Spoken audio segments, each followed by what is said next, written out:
जरा सोचें, साल 2026 है और अगर हमारी सोच, हमारी स्किल्स और हमारी ज़हनियत वही पुरानी है, तो एक कड़वा सच ये है कि खेल शायद पहले ही हाथ से निकल चुका है। देखें, काम की दुनिया एक ऐसी ज़बरदस्त तब्दीली से गुजर रही है जो सिर्फ ऊपर ऊपर नहीं बल्कि इसकी बुनियादों को हिला रही है, और कामयाबी के जो पुराने फॉर्मूले थे ना, वो अब बिल्कुल नाकारा हो चुके हैं। इस तब्दीली की रफ्तार का अंदाज़ा लगाइए। हर चंद महीनों में कोई नई टेक्नोलॉजी आ जाती है, एक नया एआई मॉडल आ जाता है और हमारी पिछली महारतों को बेकार कर देता है। ये कोई मामूली तब्दीली नहीं, ये एक मुसलसल तूफान है, और इस तूफान में जो रुक गया वो समझें कि बहुत पीछे रह गया। और असल में यही वो सवाल है जो आज सबसे अहम है, क्योंकि मसला ये नहीं कि लोग मेहनत नहीं कर रहे। मसला ये है कि ज़्यादातर लोग मसरूफ़ तो हैं, लेकिन गलत सिमत में मसरूफ़ हैं। वो एक ऐसी सीढ़ी पर तेज़ी से चढ़ रहे हैं जो एक गलत दीवार के साथ लगी हुई है। तो चलें ज़रा इस नए मंजरनामे को समझते हैं। ये कोई मोटिवेशनल स्पीच नहीं है, नहीं, ये एक रियलिटी चेक है, एक हकीकत का जायज़ा जो आने वाले वक्त में करियर में टिके रहने और आगे बढ़ने के लिए बेहद ज़रूरी है। ये स्लाइड पुरानी और नई दुनिया का फ़र्क बिल्कुल साफ दिखा रही है। पहले क्या होता था, एक डिग्री मिल गई या कोई हुनर सीख लिया, बस सालों तक काम चलता था। लेकिन आज कंपनियां डिग्री से ज़्यादा ये देखती हैं कि क्या कोई शख्स नए मसाइल हल कर सकता है, क्या वो तेज़ी से सीख सकता है। अब मुकाबला सिर्फ दूसरे इंसानों से नहीं रहा, बल्कि उन ज़हीन एल्गोरिथम से है जो खुद सीखते हैं और फैसले करते हैं। और यही तो असल बात है। डिग्री शायद दरवाज़ा खोल दे, लेकिन उस कमरे में टिकने के लिए हुनर ही चाहिए। कंपनियों को अब रिजल्ट चाहिए, सिर्फ कागजात नहीं। वो ऐसे लोगों को ढूंढ रही हैं जो अमली तौर पर कुछ करके दिखा सकें। तो सवाल ये है कि इस नई दुनिया में सबसे पहला, सबसे ज़रूरी हुनर कौन सा है? वो है क्रिटिकल थिंकिंग, यानी तनकीदी सोच। एक ऐसे दौर में जहां हर तरफ मालूमात का शोर है और एआई हर सवाल का जवाब दे रहा है, वहां खुद सोचने की सलाहियत ही इंसान की सबसे बड़ी ताकत है। देखें, क्रिटिकल थिंकिंग का मतलब ये बिल्कुल नहीं कि हर बात को गलत कह दिया जाए। नहीं, इसका मतलब है बात को परखना, उसकी तह तक जाना। आजकल होता क्या है, हम 30 सेकंड की एक रील देखते हैं और बस अपनी राय बना लेते हैं, ये सोचे बगैर कि हमें क्या दिखाया जा रहा है और क्यों। तनकीदी सोच इसी अंधी तकलीद से बचाती है। ये 5 कदम असल में हीरा फेरी से बचाते हैं। आजकल एक बड़ा मसला ये है कि लोग एआई से कुछ पूछते हैं और जो जवाब आता है उसे आखिरी सच मान लेते हैं। लेकिन एक तनकीदी सोच रखने वाला शख्स एआई के जवाब को भी चैलेंज करता है। वो एआई को एक आले के तौर पर इस्तेमाल करता है, खुद उसका आला नहीं बनता। और यही फर्क है एक कंट्रोलर और एक कंट्रोल्ड इंसान में। अच्छा, क्रिटिकल थिंकिंग के बाद जो दूसरी सबसे अहम स्किल है वो है डिजिटल लिटरेसी। अब ज़्यादातर लोग क्या समझते हैं कि भाई अगर स्मार्टफोन चलाना आता है तो हम डिजिटली लिटरेट हैं, लेकिन यकीन जाने ये एक बहुत बड़ी गलतफहमी है। टेक्नोलॉजी का सारिफ होना और उसे समझना, ये दो बिल्कुल अलग चीज़ें हैं। इसका असल मतलब यह है कि टेक्नोलॉजी के पीछे क्या चल रहा है, उसे समझा जाए। ये एल्गोरिदम कैसे काम करते हैं, हमारा डेटा कैसे इस्तेमाल होता है।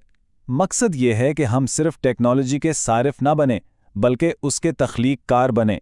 यानी हम डिजिटल दुनिया को अपने फ़ायदे के लिए इस्तेमाल करें, ना कि वो हमें इस्तेमाल करें। जिसे डिजिटल दुनिया की समझ नहीं, वो बिल्कुल एक नाबीना शख्स की तरह है। मौके सामने से गुजर जाते हैं और पता भी नहीं चलता। ऐसे लोग ऑनलाइन फ्रॉड का भी आसानी से शिकार हो जाते हैं और गलत मालूमात को सच मान लेते हैं, क्योंकि वो इस दुनिया के उसूलों को ही नहीं जानते। चलें जी, अब आते हैं उस स्किल पर जो बाकी तमाम स्किल्स की वैल्यू को कई गुना बढ़ा देती है, और वो है कम्युनिकेशन। सोचें, कोई दुनिया का बेहतरीन कोडर हो या एक ज़बरदस्त डिज़ाइनर, लेकिन अगर वो अपना आइडिया किसी को समझा ही ना पाए, तो उसकी सारी काबिलियत का क्या फ़ायदा? वो तो छुप ही रह जाए। ये चार्ट देखें, ये बात बिल्कुल वाज़े कर देता है। एक शख्स जिसके पास सिर्फ टेक्निकल स्किल है, उसकी वैल्यू शायद 50% है, लेकिन अगर उसी टेक्निकल स्किल के साथ बेहतरीन कम्युनिकेशन भी जुड़ जाए तो वैल्यू सीधा 90% पर पहुंच जाती है। यानी एक शख्स जिसकी स्किल शायद औसत दर्जे की हो, वो भी सिर्फ अच्छी कम्युनिकेशन की वजह से एक बहुत बासलाहियत मगर खामोश इंसान से कहीं आगे निकल सकता है। और आजकल की दुनिया में तो ये और भी अहम हो गया है, जहां टीमें अलग अलग मुल्कों में बैठी हैं, सारा काम रिमोट हो रहा है। तो ऐसे में किसी की ईमेल, उसके मैसेजेस, वर्चुअल मीटिंग में उसका बात करने का अंदाज, यही उसकी प्रोफेशनल पहचान बन जाता है। जो साफ और वाज़ेह बात करता है वो काबिल एतमाद लगता है। अच्छा, कम्युनिकेशन तो बहुत ज़रूरी है, लेकिन सोचें अगर जिस टॉपिक पर बात हो रही है वो टॉपिक ही पुराना हो जाए तो? और ये हमें हमारी चौथी और शायद सबसे अहम स्किल की तरफ लाता है, यानी तेजी से सीखने की सलाहियत। आज की दुनिया में ये बात इतनी अहम नहीं कि कोई क्या जानता है, ज्यादा अहम यह है कि वो कितनी तेजी से कुछ नया सीख सकता है। जरा इस टाइमलाइन पर नजर डालें। 2010 में एक टेक्निकल स्किल आराम से 10 साल तक काम आती थी। 2018 में ये मुद्दत कम होकर 5 साल रह गई और अंदाजा है कि 2026 तक ये सिर्फ 2 से 3 साल रह जाएगी। इसका सीधा सा मतलब है, जिसने सीखना छोड़ दिया उसने आगे बढ़ना छोड़ दिया। इसलिए सीखना कैसे है, ये सीखना ही असल हुनर है। और उसके लिए ना अपनी ईगो को साइड पर रखना पड़ता है। ये मानना पड़ता है कि भाई मुझे सब कुछ नहीं पता। जो शख्स एक हमेशा सीखने वाला बनने को तैयार है, जो बार बार जीरो से शुरू करने से नहीं घबराता, वही इस रेस में आगे रहेगा। अच्छा, जब कोई इतनी तेजी से सीख रहा हो, जाहिर है गलतियां भी होंगी, प्रेशर भी आएगा। तो ऐसे में एक चीज है जो इंसान को टूटने से बचाती है, और वो है इमोशनल कंट्रोल। ये हमारी लिस्ट की आखिरी स्किल है, लेकिन शायद सबसे बुनियादी है। ये वो बुनियाद है जिस पर बाकी सारी स्किल्स की इमारत खड़ी होती है। खौफ, लालच, दूसरों से खुद को कंपेयर करना, गुस्सा, ये सिर्फ एहसासात नहीं है, ये वो चीज़ें हैं जो अच्छे भले करियर को तबाह कर सकती हैं। इमोशनल कंट्रोल का मतलब ये नहीं कि जज्बात ही ख़त्म कर दिए जाएं, नहीं, इसका मतलब है ये समझना कि प्रेशर में, दबाव में ठंडे दिमाग से सही फैसले कैसे करने हैं।